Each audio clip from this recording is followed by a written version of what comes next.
Alors, on accepte généralement aujourd'hui un clivage entre astrologie mondiale et astrologie individuelle. L'astrologie mondiale, ce sont les grands cycles planétaires, les combinatoires entre planètes. Et puis l'astrologie individuelle, c'est le thème astral, le thème natal, etc. Or, je crois que ce clivage est tout à fait dommageable à l'astrologie et qu'il doit y avoir un moyen de connecter ces deux plans, qui d'ailleurs n'en font qu'un.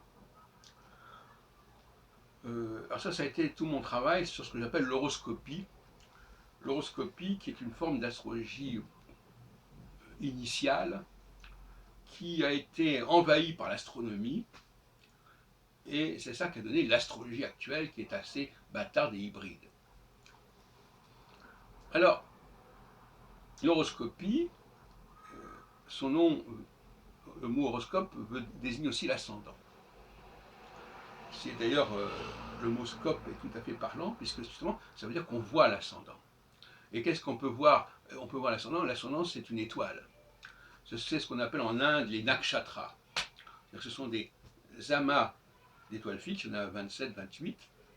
Et quand on naît, quand quelqu'un naît, il naît sous un des 28 nakshatras.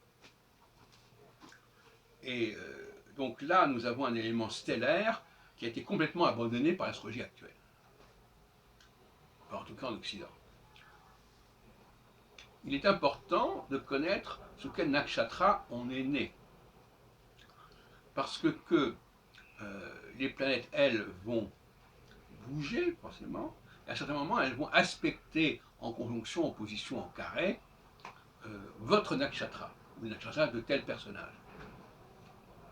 Et ça veut dire qu'à ce moment-là, vous allez être conducteur d'une certaine énergie. Voilà. Donc, vous voyez bien que la perte des étoiles fixes, l'évacuation des étoiles fixes en astrologie a été extrêmement dommageable à l'astrologie et ça l'a complètement déséquilibré et en plus ça l'a scindé. Parce qu'il n'est pas normal de faire un thème natal à partir des planètes qui se trouvent à la naissance, alors que ça devrait être les étoiles fixes qui sont à la naissance, qui sont là au moment de la levée. Alors cela dit, il y a les travaux de Michel Gauquelin qui sont effectivement des travaux qui concernent non pas les planètes dans le zodiaque, mais les planètes en maison. Même s'il ne s'intéresse pas aux significations des maisons, ce qui est un autre problème.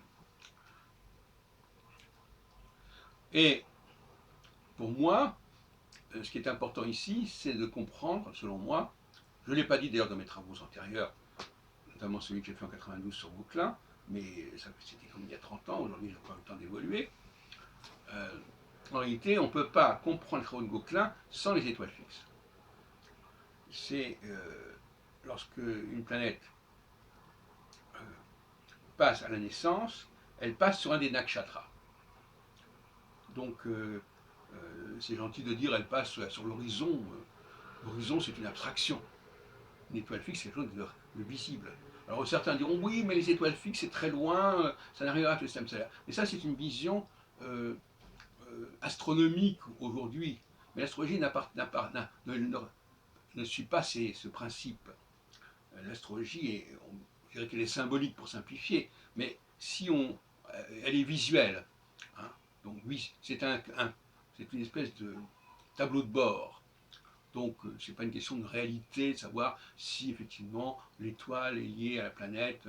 Bien sûr qu'elles ne sont pas au même endroit, à la même distance, ça va de soi.